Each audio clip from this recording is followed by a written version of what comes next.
পেঁপে জুস কত? পেঁপে পেঁপে আমি তো খাতা বলেছি ভাই আমার কত করে ভাই?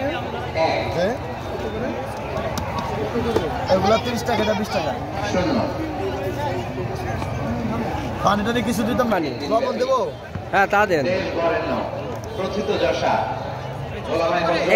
আমলের জন্য এগুলোই যথেষ্ট, নতুন করে আমার বলার কিছু দরকার নেই।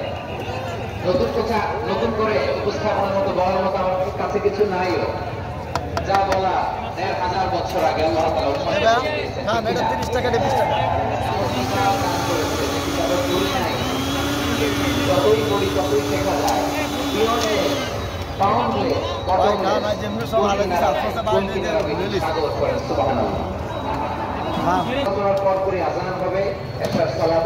আমরা জামাতে অংশগ্রহণ করে একসাথে বিদায় নেব ইনশাআল্লাহ। বলেন করলে আমার বোঝাতে পয়েন্টগুলো শেয়ার করতে দেরি হবে। একটা টেনে বলা যাবে না।